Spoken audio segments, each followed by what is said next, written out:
जब आप preparation phase में थी दीदी तो जैसे ब्रेकफास्ट में कौन सा केस सॉल्व लेती थी और डिनर में कौन सा बेयर एक्ट आप देखती थी?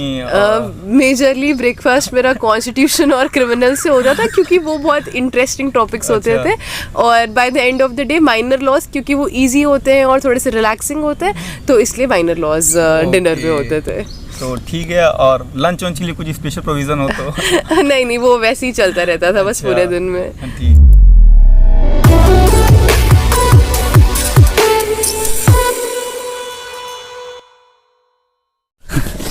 आप सभी को बहुत बहुत नमस्कार।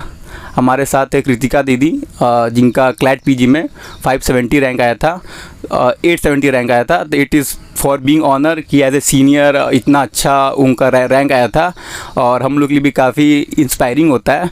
तो जो भी हमारे व्यूवर्स हैं जो लीगल एस्पिरेंट है या जो कल इन द फ्यूचर अपने आप को सर्व करना चाहते हैं इन द लीगल फ्रेटर्निटी और क्लैट पीजी की एग्ज़ाम देंगे, तो आइए दीदी से समझते हैं कि आखिर सही स्ट्रेटजी क्या होती है प्रिपेयर करने के लिए।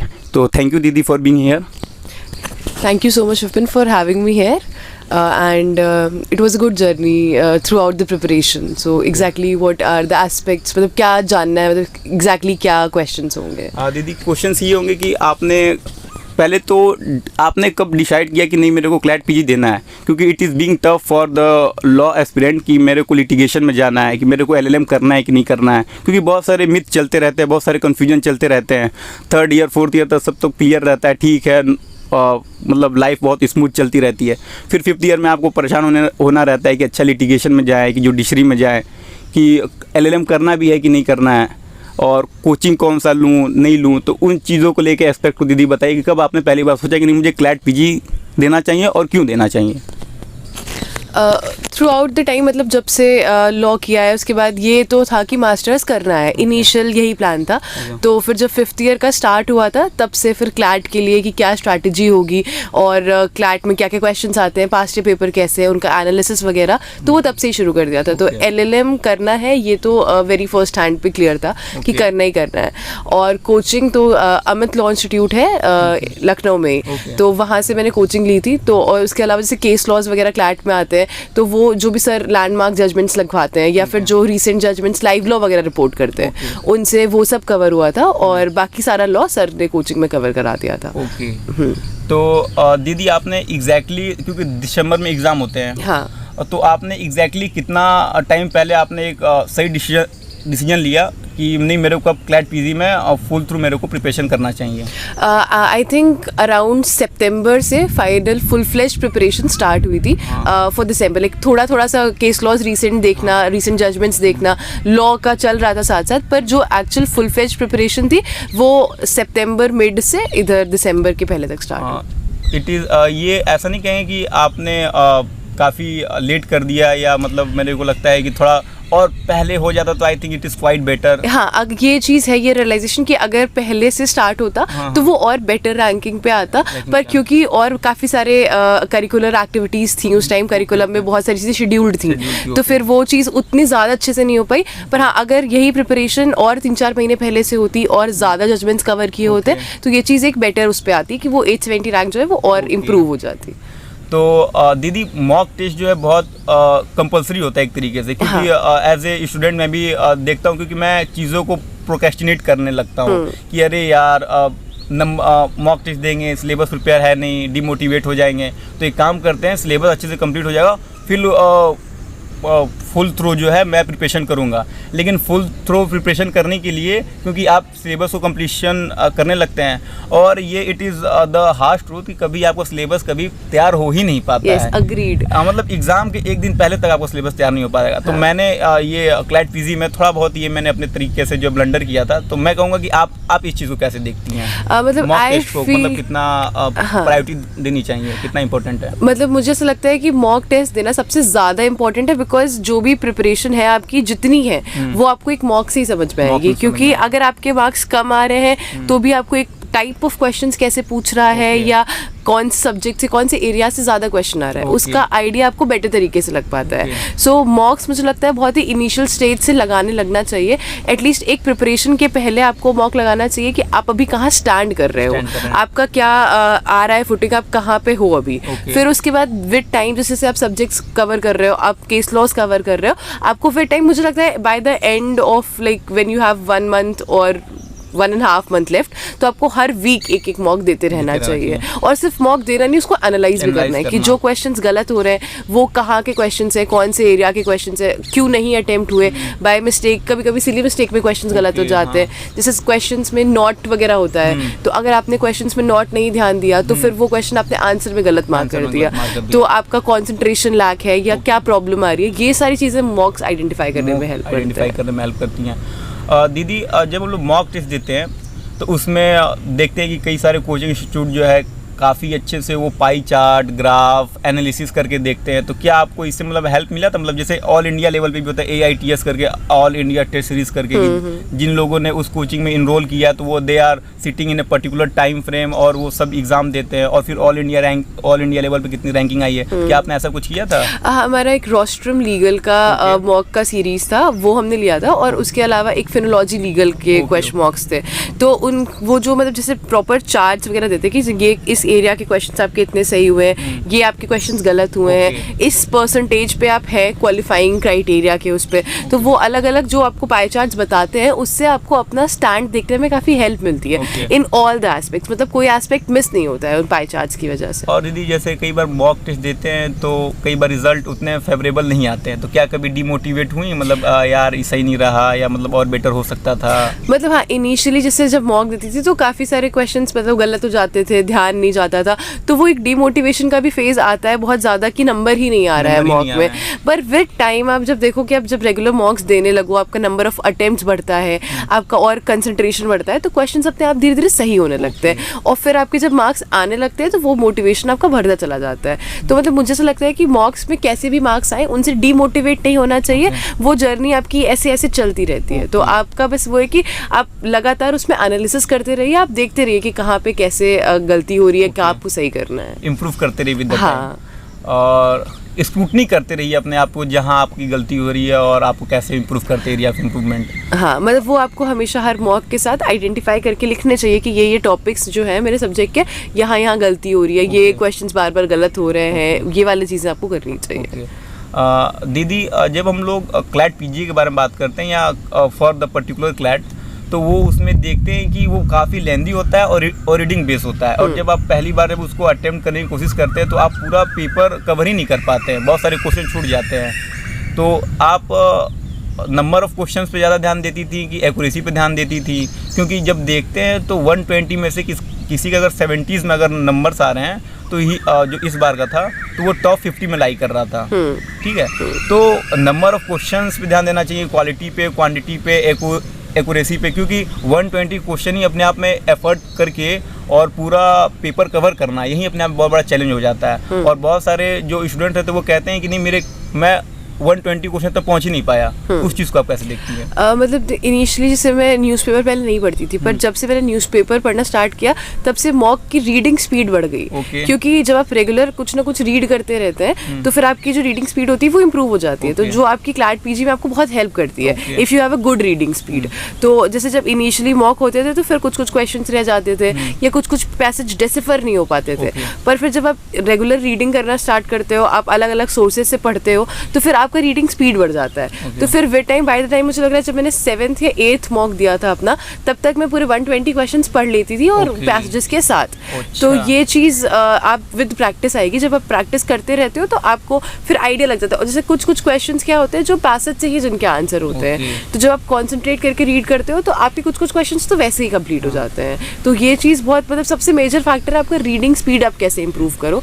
अगर वो आप पहले से इंप्रूव कर लेते हो तो आपको हेल्प मिलेगी आगे क्लास। जैसे दीदी हम लोग नॉर्थन बेल्ट से आते हैं, क्योंकि यहाँ पे हिंदी भाषी क्षेत्र है और समान मध्यम वर्ग परिवार में जो है इंग्लिश उस तरीके की नहीं हो पाती है, क्योंकि जब आप क्लैट PG में जाते हैं तो एक नॉर्मल पैसेज के साथ साथ एक जजमेंट पैसेज भी आता है। जजमेंट पैसेज में क्योंकि जब आप एक नॉर्मल हिंदू का या इंडियन एक्सप्रेस का आर्टिकल पढ़ते हैं और एक सुप्रीम कोर्ट का एक जब जजमेंट पढ़ते हैं जहाँ पे अलग अलग डीप फिलोसफीज होती है, जूरिस्प्रूडेंस होता है और बहुत सारी चीज़ें, क्रिटिकल थिंकिंग होती है, रीजनिंग होती है, और लगभग एक पैराग्राफ पढ़ना ही अपने आप में काफ़ी चैलेंजिंग हो जाता है फॉर द बिगिनर्स कि भाई ये लिखा क्या है, मेरे को समझ में नहीं आ रहा, क्योंकि अलग अलग लीगल टर्म्स यूज़ किए रहते हैं, टर्मिनोलॉजी यूज़ किए रहते हैं। तो आपने जजमेंट को किस तरीके से आपने टैकल किया, और साथ साथ जो है आपने कितने साल का जो है मतलब फॉर द पास्ट ईयर्स के कितने आपने जजमेंट्स कवर करने की कोशिश की है? मतलब जजमेंट्स मैंने 2024 के सारे कंप्लीट किए थे, 2023 के और 2018 से 2022 तक के जो इम्पोर्टेंट लैंडमार्क जजमेंट्स आए थे सुप्रीम कोर्ट के वो कवर किए थे बस। हाँ, और इंग्लिश हिंदी वाला जो प्रॉब्लम है वो ये कि जब आप धीरे धीरे वही रीड करना स्टार्ट करते हैं तो आपको मतलब हेल्प होने लगती है, आपको वर्ड समझ में आने लगते हैं, सेंटेंसेस समझ में आने लगते हैं, और जब आप लॉ में जूरिस्प्रूडेंस पढ़ते हैं तो आपको जूरिस्ट के थ्योरी समझ में आने लगती है। तो क्या जूरिस्प्रूडेंस अप्लाई किया है जजेस ने वो आप क्लियरली डेसिफर कर लेते हैं। दीदी, मेजर लॉ और माइनर लॉ को आप कैसे देखते हैं? क्योंकि मेजर लॉ में जैसे कॉन्स्टिट्यूशनल लॉ आता है, सीपीसी हो गया, बेनिफिट्स हो गया, टीपीए हो गया, फैमिली लॉ हो गया, उसको कितना इंपॉर्टेंस देना, और साथ साथ जो माइनर लॉ उसको भी देखना कि कहीं कोई छूट ना जाए, क्योंकि क्लैट होता है बहुत अनप्रिडिक्टेबल होता है। इस बार कॉन्स्टिट्यूशन के आई थिंक कम आए थे, टीपीए के साथ ज़्यादा आए थे। हाँ, तो जैसे क्लैट का पैटर्न हमेशा से बहुत अनप्रिडिक्टेबल रहा है, वो हर बार कोई सरप्राइज एलिमेंट अपने पेपर में रखते हैं। जैसे इस बार माइनर लॉ से भी काफ़ी क्वेश्चन आए थे। तो जो मुझे ये स्ट्रैटेजी समझ में आ रही कि मतलब अगर आपने मेजर सब्जेक्ट्स क्लियरली कर रखे हैं बहुत अच्छे से, तो आपको माइनर लॉ सारे एक बार आपको गो थ्रू हो जाने चाहिए। उनके लैंडमार्क केसेस क्या हैं, उनके मेजर सेक्शंस क्या है जिसमें crux of the minor act दिया हुआ है, तो वो अगर आपने कर लिया है तो आपको क्वेश्चन सॉल्व करने में कंपैरेटिवली काफ़ी आसान हो जाता है। मतलब मेजर लॉज क्या है, उनको आपको बार बार रिविजन चाहिए, क्योंकि उनके प्रोविजंस इंटरमिंगल हो जाते हैं तो कंफ्यूजन बहुत ज़्यादा होती है। पर अगर वही सेम चीज़ आपकी माइनर लॉज के साथ है तो अगर आपने उनको एक बार दो बार ढंग से रिपीट कर लिया तो आपको बस रिविजन करना होता है। तो उसके लिए आपके अगर प्रॉपर नोट्स हैं तो ये आराम से कवर हो जाता है। ठीक, थैंक यू दीदी। अगर हम आप वैसे कॉफ़ी पर्सन है कि टी पर्सन है? मतलब टी पर्सन हूँ। टी पर्सन है तो, और जब आप आई थिंक फ्रस्ट्रेट हो जाती होंगी या बर्न आउट हो जाती होंगी प्रिपरेशन करते हुए, तो आई थिंक टी ने काफ़ी हेल्प किया होगा। काफ़ी ज़्यादा, मतलब बहुत दिमाग खुल जाता है, तो इट इज़ वेरी एसेंशियल कि अगर आपको बहुत फ्रस्ट्रेटेड फील हो रहा है तो have a cup of T and it is nice. तो आप कैसे देखती है अगर इस वर्ल्ड में अगर टी का अगर एग्जिस्टेंस अगर नहीं होता तो आपको क्या लगता है क्या इम्पैक्ट रहता है? काफ़ी डिफिकल्ट हो जाता कंसंट्रेट करना, और फ्रस्ट्रेट होने के बाद दोबारा फिर से कंसंट्रेशन के लिए बैठना, वो थोड़ा सा डिफिकल्ट हो जाता है। हाँ, मतलब टी इज गुड बूस्टर कि अगर आप काम कर रहे हैं तो वो आपका एनर्जी बूस्ट कर देता है। मतलब एक पार्ट ऑफ थैंकफुल टी को भी जाना चाहिए। हाँ, बिल्कुल जाना चाहिए। जिसने टी को इन्वेंट किया है। तो आप लोग भी चाय पीजिए और अच्छे से पीजिए। तो मतलब टी जो है काफ़ी अच्छा आपके लिए अलग अलग, क्योंकि प्रिपरेशन काफ़ी टफ हो जाती है। रीडिंग करते करते बर्न आउट हो जाता, लगता है कि बस अब ख़त्म करो, है कि नहीं? तो उस चीज़ के साथ साथ जो है अपने आप को क्योंकि दीदी एक सोशल सर्कल, और क्योंकि जो न्यू जनरेशन है उसका एक सोशल एस्पेक्ट भी देखना बहुत जरूरी है, क्योंकि जब आप प्रिपरेशन फेज में जाते हैं तो आपको एक सोशल सर्कल भी मेंटेन करना होता है। कहीं कुछ लोग एरोगेंस ना समझने लगे, आपका एटीट्यूड, आपके बिहेवियर में चेंजेस आने लगते हैं, और सोशल मीडिया को मैनेज करना बहुत बड़ा इंपॉर्टेंट हो जाता है। क्योंकि बहुत वो क्या कह सकते हैं कि आज के टाइम में, फॉर द प्रेजेंट टाइम, वो काफ़ी आपको डिस्ट्रैक्टिंग रखता है, क्योंकि आपके जो गोल रहते हैं उससे डिस्ट्रैक्ट करते हैं और इंस्टेंट डोपामिन मिलने लगता है, यू आर जस्ट रिलैक्सिंग, क्योंकि ब्रेन वर्क नहीं करना चाहता, वो कंफर्ट ढूंढता है। तो उस चीज़ को आपने कैसे टैकल किया कि नहीं मुझे गोल पे फोकस रहना है या डेडिकेटेड रहना है? ड्राइविंग फोर्स क्या था आपके लिए? इनिशियली मैंने इंस्टाग्राम तो मैंने डीएक्टिवेट कर दिया था during the preparation. I didn't have Instagram, WhatsApp, Telegram वगैरह, क्योंकि कुछ इन्फॉर्मेशन आती थी या डिस्कस करने के लिए फ्रेंड से इंपॉर्टेंट होता था, तो बस उनसे था, पर उनका भी रेस्ट्रिक्टेड यूसेज था कि अगर दिन में सिर्फ आधा घंटा या 40 मिनट ही देना है इसको, अदरवाइज नहीं देना है। तो वो एक काफ़ी हेल्पफुल पॉइंट रहता है। तो आपने सोशल मीडिया को डीएक्टिवेट कर दिया था। और एक आपने ब्रेक ले लिया था एक तरीके से, कि मतलब एक वो डिटॉक्स टाइप का भी हो गया कि सोशल मीडिया से डिस्टेंसिंग हो गई और अपना बाकी काम रिलैक्सिंग लगता है पूरा, मतलब ऐसा लगता दिमाग पूरा खाली हो गया, अब तो टाइम ही टाइम, मतलब अब मेरे से अब जो करा लो। तो मैंने भी कई बार ये ऐसे छोटे छोटे एक्सपेरिमेंट किए हैं, तो इट इज़ क्वाइट गुड, मतलब मेरे लिए भी काफ़ी हेल्पफुल रहता है।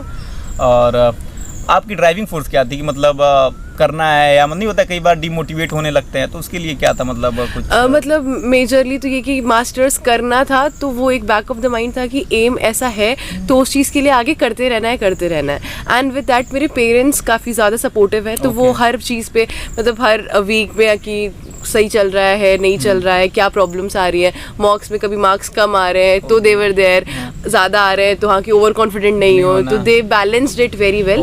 सो that was a very important driving force for me, जो जिसने पूरी प्रिपरेशन में मेरी बहुत हेल्प की। ओके, अच्छा दीदी, आप लोग का जो टर्म रहा है from the first year to the 5th year, it is quite challenging देखा जाए तो। आप लोग का एडमिशन तब हुआ था जब कोरोना पीरियड था, चीज़ें बहुत अस्त व्यस्त थी, और ख़त्म भी हो रहा है जब इंडिया का सब सिटीजन्स वेट कर रहे हैं कि भाइयों बहनों Bharat India is an state of war, सब उसका वेट कर रहे हैं, और उसी के बीच में आप लोग एग्ज़ाम भी डेट शीट आता है, तो काफ़ी हैक्टिक रहता है। और फिर लास्ट में एक अलग ट्विस्ट आ जाता है कि आपको 3 ईयर लिटिगेशन कंपलसरी कर दिया जाता है। तो एज ए गर्ल, लड़की होके, और जो पैट्रियट जो सोसाइटी है, प्रतात्मक जो सत्ता है, उस चीज़ को आप कैसे देखते हैं? क्योंकि in the tech part in the judiciary, क्योंकि लड़कियों का, गर्ल्स का पार्टिसिपेशन जुडिशरी में मोटिवेट करने के लिए, बढ़ाने के लिए, और अचानक से 2002 में आता है और फिर चेंज करके फिर 2025 में उसी चीज़ पे, फिर उसी प्लेटफॉर्म पे आ जाते हैं, तो उस चीज़ को आप कैसे देखती हैं अपने आप को?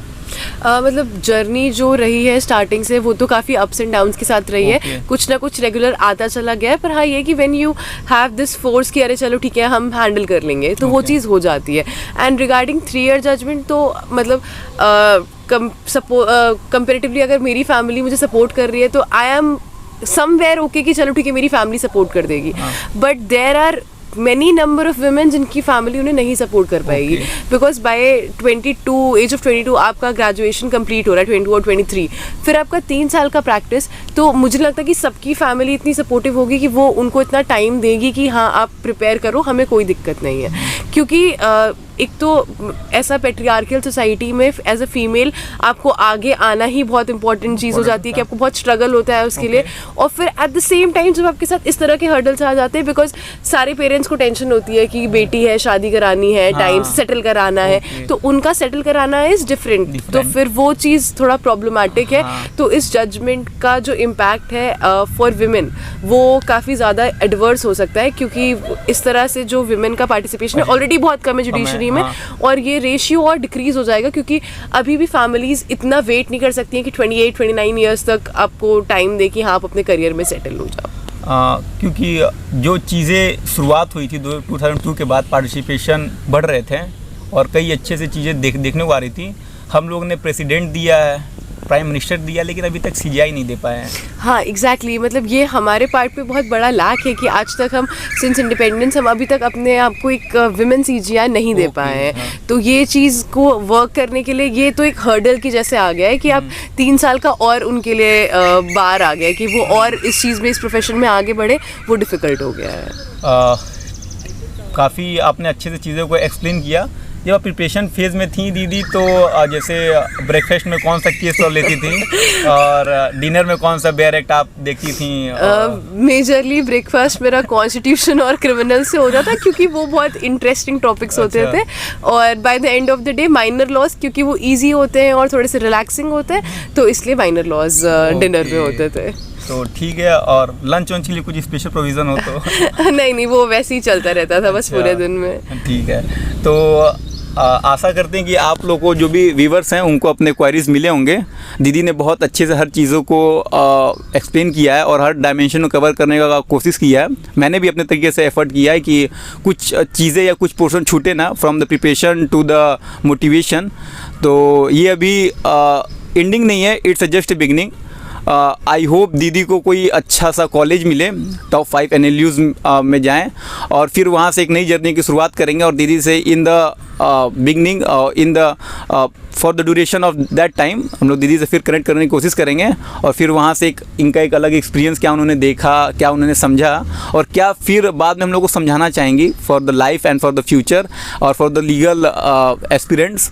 तो आई होप आप लोग को ये वीडियो अच्छा लगा होगा। कोई भी क्वारीज हो, कोई भी प्रॉब्लम हो, तो आप कमेंट सेक्शन बता सकते हैं।